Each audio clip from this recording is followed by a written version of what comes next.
Good morning and hello, boxing fans and historians. This is the historical overview of the boxer Dick O'Brien, perhaps one of the most overlooked and underappreciated middleweights that came out of the 1890s was Dick O'Brien.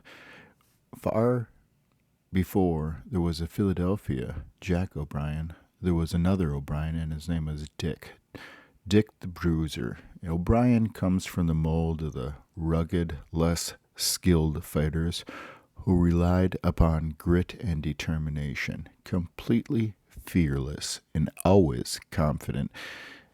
Dick O'Brien's biggest downfall that he was often being out of shape, as he has a rather chunky super middleweight. O'Brien carried heavy hands and he had an abundance of power. He often took 3 punches just to land 1 power punch. He rarely ducked, and he just was methodically coming straight forward. Brien was very much like the middleweight version of a Tom Sharkey.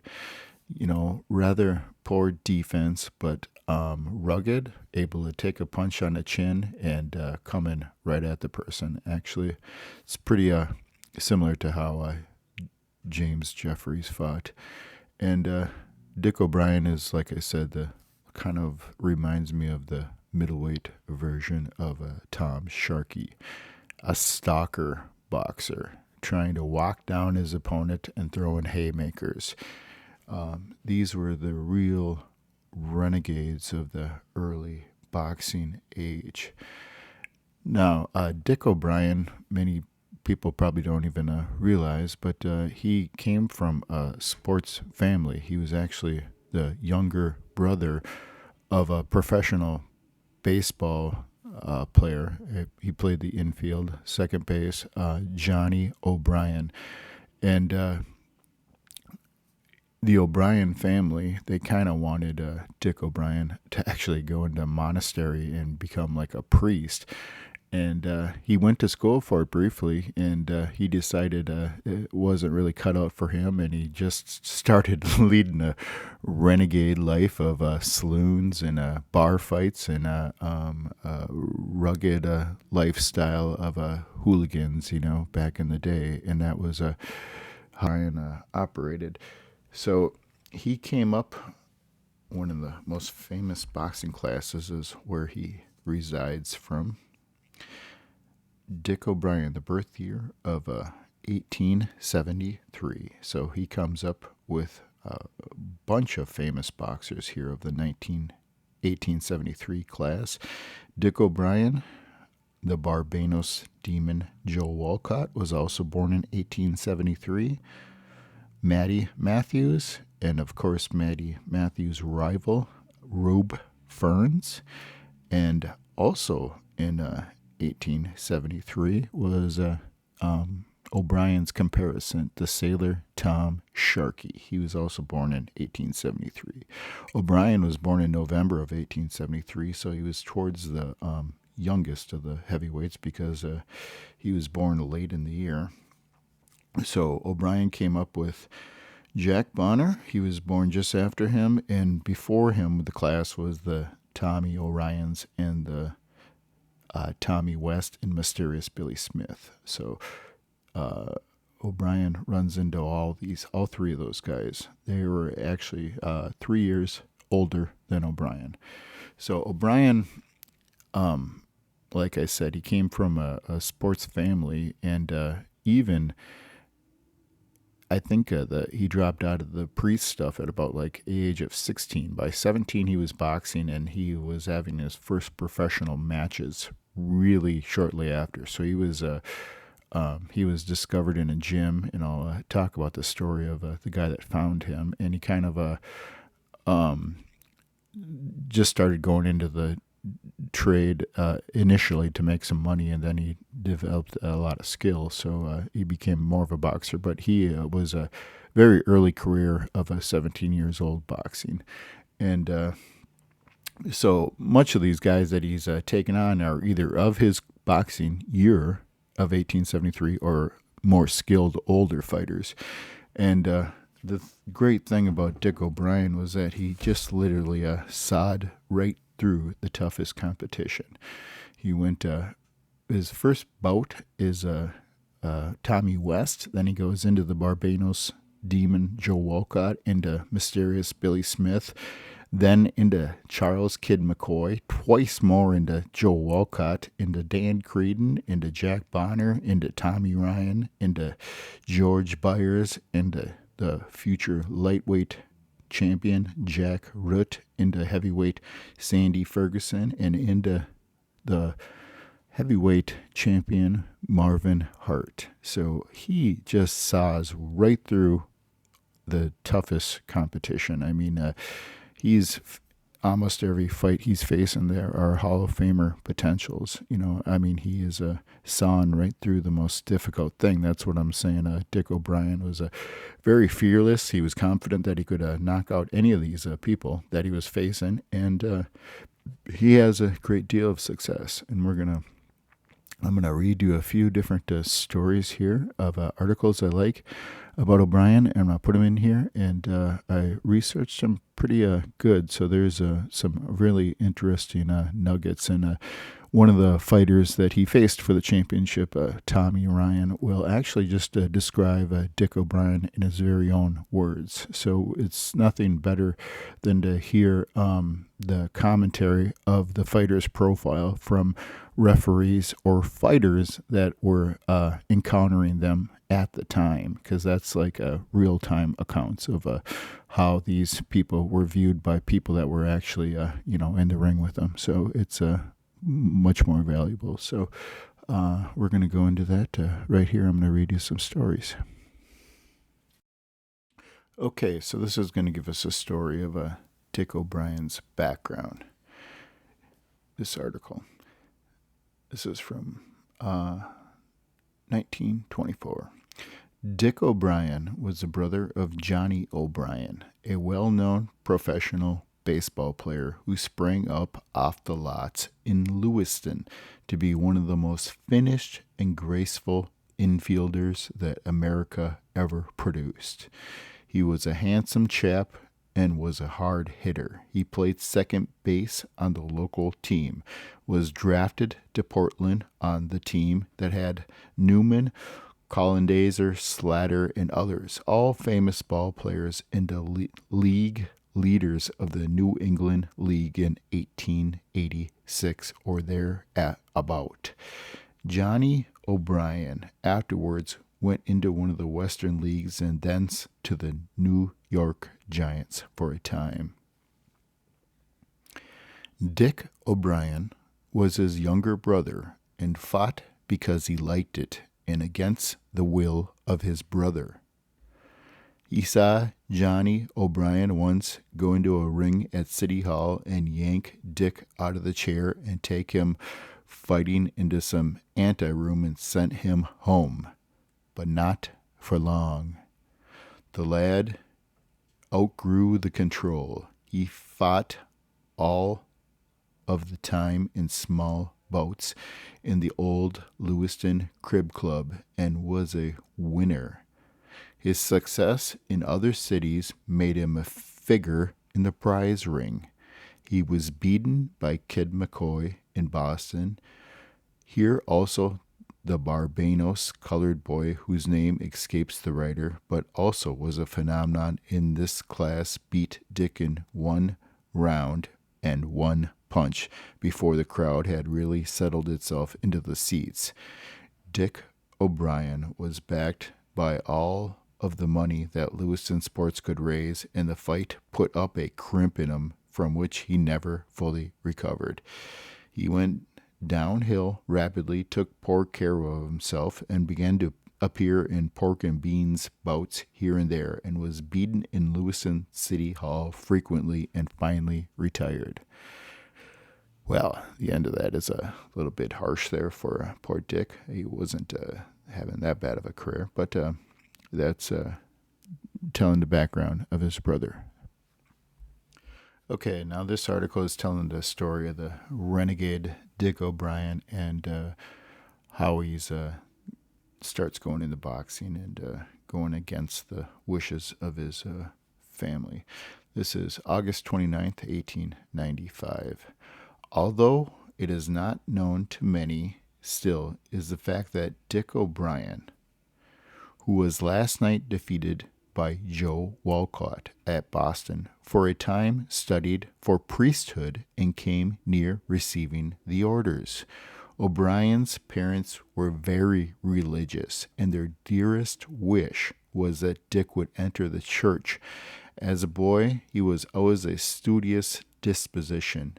It appeared as if their wish was about to be gratified.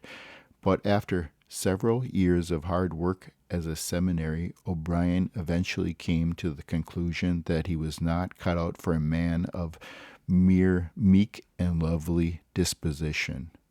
And to the great disappointment of his parents, he refused to continue his studies further in that direction. He gradually drifted into fighting, and strange to say, his first fight he ever had was over a woman.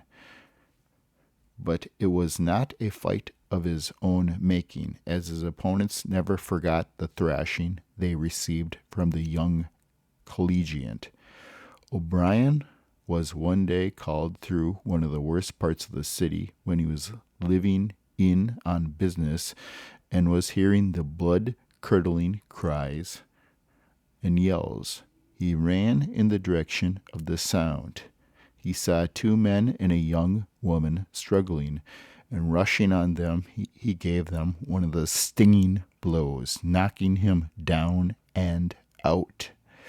The other man drew a knife and slightly stabbed O'Brien, but the latter, spurred on by the sight of blood, acted like an enraged tiger and started on one of his famous rushes. The man, for several hours, never knew what struck him, and the police arrested the whole party, women and all. She proved to be the woman of the town, and the officer's thrilling story to the judge on how O'Brien knocked out the two thugs worked out so well on the official that he discharged him immediately. And a few years later was one of the men who put up the first money for O'Brien's initial battle. That's a incredible story. Just incredible. So his thug that he knocked out put up the first money for O'Brien's initial battle. The pugilist is the brother of the famous Johnnie O'Brien, the famous chewing gum, who was a member of last year's Buffalo team and who is now captain of the Louisville National League team. So in this very last article, we're going to have the story about Tommy Ryan writing about Dick O'Brien. O'Brien, one of his greatest traits was that I stated he was a very fearless fighter, and he worked really hard to try and get matches because he had a lot of confidence. And this is the story about how he was very persistently trying to get a match with Tommy Ryan, the middleweight champion. And this very much turns into a very kind of a Jack Dempsey, Bob Fitzsimmons type of situation where the fighter is getting massacred and trying to refuse to go out like a lamb, but instead they are forced to get knocked out like a lion. And that was very much Dick O'Brien. He was a very hard-nosed, tough individual, very rugged. And this is the story of Tommy Ryan telling his encounters. The most persistent challenger I had during my long career as a boxer was none other than the tough Dick O'Brien, the Bruiser, a chunky, tough, and game middleweight who hailed from Lewiston, Maine, the New England heavyweight boxing champion of the state. For several years, I ignored him, not because I feared a meeting with him in the ring, but for the simple reason that I figured a bout between us wouldn't be worthwhile for any promoter to stage. I had seen O'Brien fight a number of times, but the best I could concede him was that he was one of the gamest fellows I ever looked at in the ring. He was just kind of a fighter that I thought was made to order for me. He would keep coming no matter how hard he was being walloped, for there wasn't an ounce of quit in his entire system.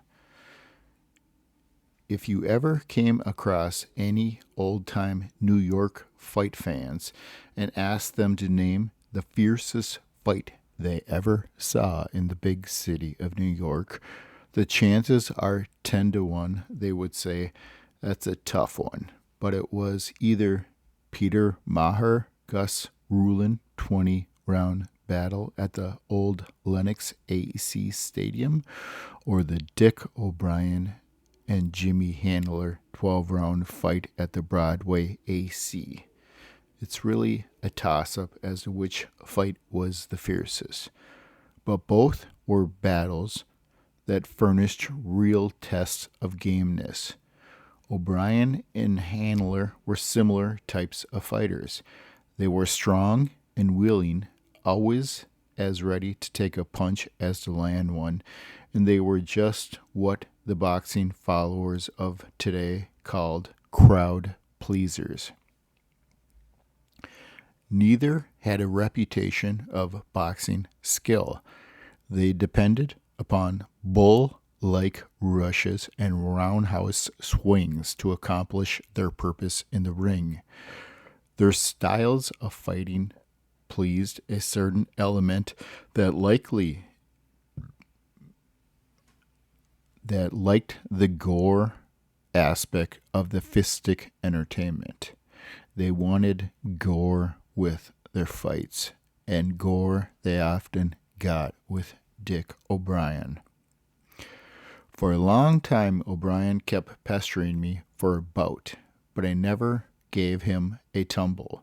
He had just lost a 12-round bout to Kid McCoy, but the fact that he had gone the distance with the kid caused him to get a pretty strong notion that he could lick me. I refused to make a match with him until I received an offer from the promoter of a club in Hartford to meet Dick O'Brien in a 20-round bout. It was an offer much bigger than I ever figured as O'Brien-Ryan fight could be worth, but as a promoter he was sincere about it and I accepted the match. O'Brien was the most willing fighter I ever met, and I faced a few hundred of them. At the very first bell, he began to come after me, and for 14 rounds, I don't think he ever took a step backwards. Although, for a man-sized whooping during the last half of the fight is what he took. He was a wide-open swinger, a perfect target for a straight left, and after a few rounds he had almost as easy to hit as a punching bag. My left reached him so often that he was a sorry sight in less than 6 rounds. But did that stop him? No, it did not, for he was still strong and he kept coming, just as if things were all breaking his way, continuing with his roundhouse swings and grin on his face, trying to hit me whenever he had the chance. After the 10th round, it was certainly that I could beat him at any time. I wanted to go after a knockout, but he was a likable fella. I actually liked him, whose gameness had to certainly be admired. I did not have the heart to punish him anymore. Finally, as I clinched him, as our heads came together, I said just above a whisper, "Why don't you just sit down? You haven't got a chance." O'Brien sternly replied to me, "The only way I'll sit down is when you knock me out." And he shot back at me, All right, I said, I'll do it for you. I answered him. Several times after that, I clinched with O'Brien.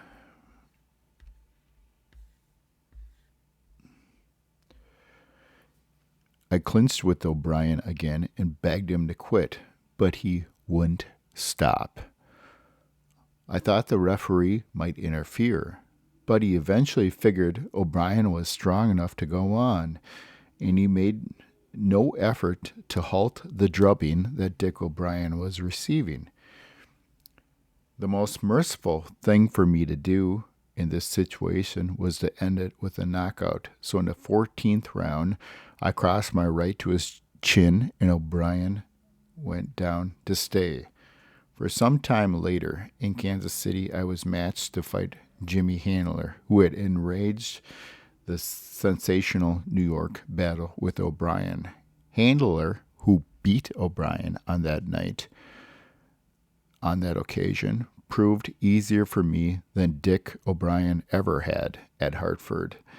Dick had far more grit and determination than that of Jimmy Handler.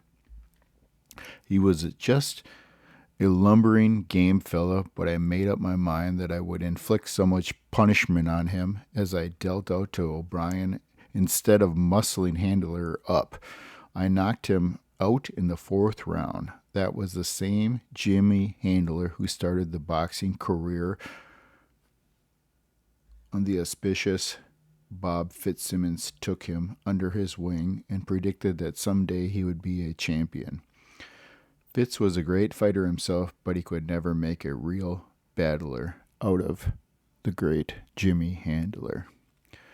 And Dick O'Brien went on to be one of the most famous middleweights of the time. He had quite a reputation, and all parts of the New York, Boston area, because he was the Boston heavyweight state champion, knew him, and he eventually branched out a little bit more, fought in some other cities, but Dick O'Brien, certainly one of the most underappreciated and unrealized great potential of middleweight fighters, as he ranks much higher than much of the other fighters on this list that he faces, like such as George Byers. Simulation showed that he was a very, very competitive middleweight fighter. The power really significantly helps in simulation. So this is where it places him.